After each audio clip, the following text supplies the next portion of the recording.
안녕하세요. 맥킨의 지혜투자클럽입니다. HLB 유료기사로 이제 나왔던 이제 엘레바 테라피틱스가 FGFR2 저해제 인수 확장성 관련되는 기사 한번 살펴서 보고요.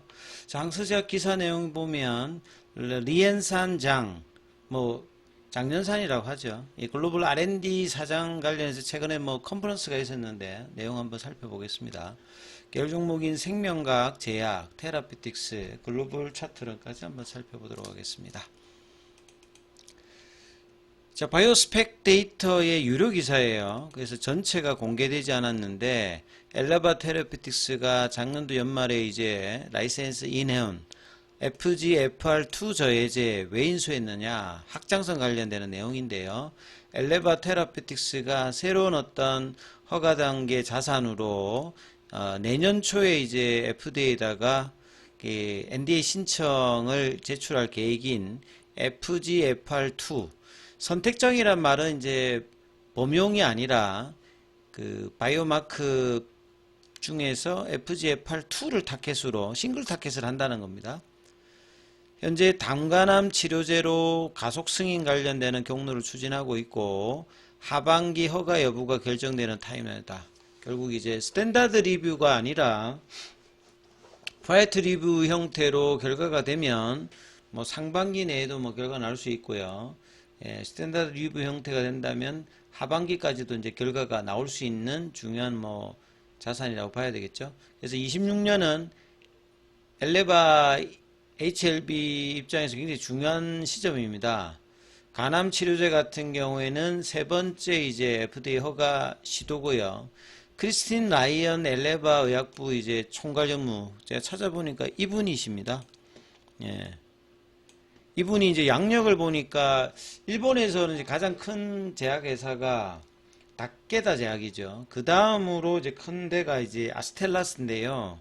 여기에 한 19년 정도 계셨던 분입니다. 그러니까 2000년 초반에 이제 일본의 야마누치하고 그 후쿠사와인가 그 합병을 해가지고 아스텔라스로 돼 있는데 거기에 19년 정도 근무 경력이 있습니다. 이분이 일본의 아스텔라스나 다케다는 글로벌 제약사라고 보셔야 됩니다. 그래서 이제 지난달 10월 17일부터 21일까지 4일 동안에 이제 에즈모 이때 이제 인터뷰 같아요. 보니까 바이오 스펙테이터와 만나서 12월 말이나 1월 말 김동건 엘레바 대표 같은 경우에도 에즈모에 때 이 이야기를 했거든요. 12월 말이나 1월 말 사이에 리서브션 관련되는 부분에 대한 이야기들을 항서제약과 이제 교류를 하면서 이제 이야기를 한 거예요. 단독적으로 이야기한 게 아니라. 그 다음에 이제 클래스 2에 분류돼 허가 검토가 적용될 경우 결국 이제 클래스 1보다는 클래스 2 이야기를 제가 계속 말씀을 많이 드렸는데 지금 클래스 2라고 보시는 게 맞겠죠. 그래서 이제 이런 부분이 된다라고 하면 내년도 이제 하반기 7월 정도에 최종 허가 여부가 결정될 것이다. 라이언 전무 같은 경우에는 여기도 마찬가지로 항서제약과 긴밀하게 소통해. 왜냐하면 이제 엘레바 입장에서는 준비가 특별히 할 게 없어요. 다 준비를 한 상태니까 항서제약이 이제 데이터 확보를 다 하고 나면 바로 집어넣는 과정이니까 항서제약과 이제 긴밀히 소통을 하고 있어야 되겠죠. 물론 FDA하고도 계속 이제 커뮤니케이션을 하면서 이제 일정들을 조정해야 되고 긍정적인 결과를 기대한다. 이전에 FDA가 지적한 캄네리주막 관련되는 CMC 이외에 추가적인 이슈는 계속 이제 두 번의 CRL이 나왔을 때도 보면 특별히 캄네리주막 외에 이제 약의 안전성, 유해성 이런 부분을 지적한 사항은 여전히 없기 때문에 기존의 1차 치료제로 간암 관련해서 나와 있는 소라페님이나 렘바티님이나 그 다음에 로슈 제품이라든지 아스트라제네카 제품, 브리스톨 마이어스케어 제품 대비해서 왜 경쟁력이 있냐면 OS 값이 가장 중요하거든요, 사실. 그래서 23.8개월이라는 가장 긴 장기 생존율 관련되는 부분들이 경쟁력이 있는 것에 근거가 되는 겁니다. 그리고 크리스틴 라이언 전무 같은 경우에는 22년도에 NDA 패키징을 준비하는 과정에서 이제 임상개발 총괄로 이제 합류를 했고 아까 제가 말씀드렸듯이 일본의 아스텔라스에서 19년 정도 근무하면서 비뇨기, 방간, 전립선, 여성 건강 이런 부분을 뭐 담당했던 경력이 있습니다. 그리고 이제 추가적으로 리라푸그라틴이 관련되는 부분의 후속 이제 자산으로도 관심도가 높은데요. 작년도에 이제 리라푸그라틴입을 할 때 아주 전략적인 결정이었다.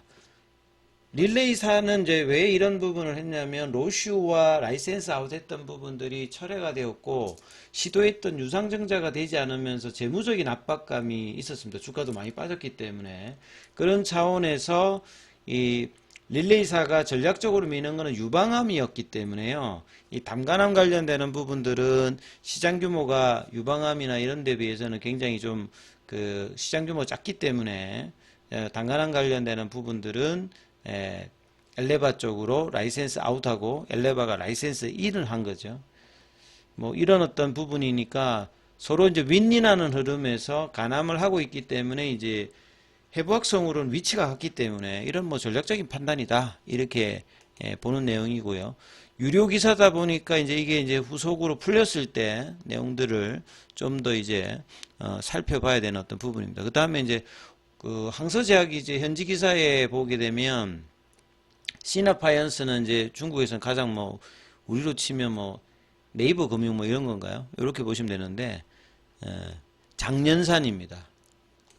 장년산. 그리고 이제 이걸 보면 뭐 리엔산장 뭐 이렇게 돼 있죠. 항서제약 입장에서는 이분이 이제 글로벌 R&D 대표 이제 사장입니다.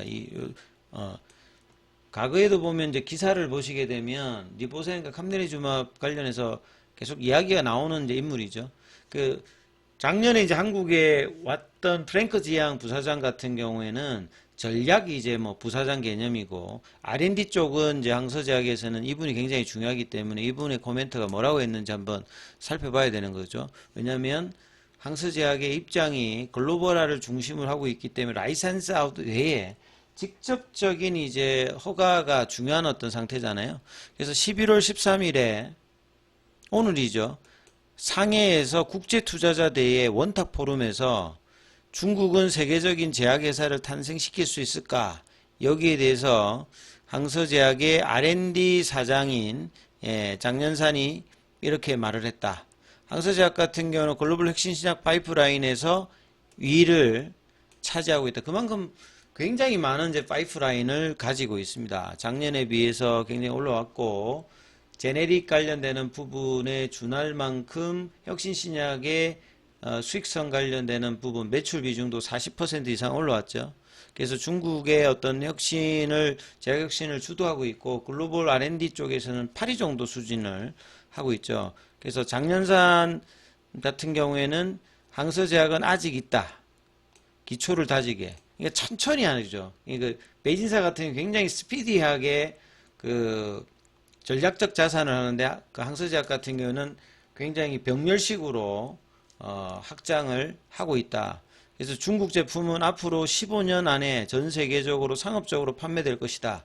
그럼 항서제약도 여기에 중심이 된다는 소리죠. 그래서 장기적으로 계속 이런 이제 항서제약의 입장들이 글로벌 하겠다는 부분들의 어떤 큰 입장들은 분명하게 밝히고 있습니다. 어떤 회사가 혁신적인 약물을 통해서 해외에서 그러니까 이제 블록버스터를 달성했다면 중국 약물들이 라이센스 아웃 말고 실질적으로 FDA나 EMA를 허가받아 가지고 이렇게 매출을 낼 수 있는 베이진사 같은 경우는 이미 이제 이런 어떤 흐름들을 보이고 있고요. 그래서 베이진사는 글로벌 수준의 이제 제약회사로 평가받고 있고 항서제약도 직접적인 이제 허가를 통해서 이러한 관문을 넘어가야 된다고 봐야 되겠죠.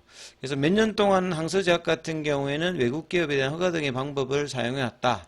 그러니까 이제 이게 이제 뭐 항서제약이 별도 이제 법인을 만들어서 뭐 하고 있고 라이센스 아웃은 활발하게 하는데 이 라이센스 아웃 외에 그 중국의 혁신 신약을 실질적으로 허가받는데도 항서제약의 어떤 도전은 뭐 계속 된다라고 보여집니다. 자, 그리고 이제 계열 종목 관련되는 흐름을 본다라고 하면 오늘 생명과학이 일단 가장 흐름이 강하면서 순환매를 좀 주도했죠. 장중에 볼린저 밴드 상단까지 올라갔다가 상단 돌파는 못했습니다. 상단 가격이 4,850원이었고 상한선 가격이 4,850원이죠. 그래서 여기까지 이제 3시쯤에 강력하게 한번 올라갔다가 윗꼬리를 놨습니다만 거래량은 그동안 이제 11월 4일 이후에 쭉 줄었다가 다시 오늘 좀 전일보다 증가되면서 이번 주에 저점들, 그 다음에 지난주 목요일에 4,650원 여기 부근까지 올렸기 때문에 연속된 양봉으로 순환매를 생명과학이 좀 주도할지, 생명과학 같은 경우 10월 10일에 3,100원에서 5,200원대까지 미천원이니까 거의 한 50% 이상 여기도 반등을 보였고, 지금 이제 21선 윗단에서 지지 패턴을 보이는 속에서 양봉이 나왔기 때문에 좀 더 거래량이 늘지를 살펴봐야 되고요. 제약 같은 경우는 뭐 HLB하고 동일하게 음봉 이후에 몸통이 작아져 있는 거래주기는 어떤 캔들 흐름으로 강보합세 흐름이죠. 그 다음에 테라피틱스 같은 경우에는 4일 음봉, 어제 오늘 양봉입니다만 거래량이 여전히 작기 때문에 거래량을 동반하면서 21선에서 양봉 출현이 나오지는지가 중요합니다. 글로벌 같은 경우에도 21선 부근에서 오늘 양봉입니다만 윗꼬리가 좀 있죠. 그래서 지난주에 나왔던 2,500원대의 어떤 봉시가까지 해보고 못했는데요. 거래에 늘면서 이 부분들이 내일 어떻게 되는지 확인하는 흐름이 필요하다, 이렇게 좀 말씀을 좀 드리겠습니다. 자, 장중에는 무료 텔레그램방이 운영되고 있습니다. 링크되어 있는 부분 참조해 주시면 되겠고요. 입장 문의 문자 남겨주시면 안내해 드리고 있습니다.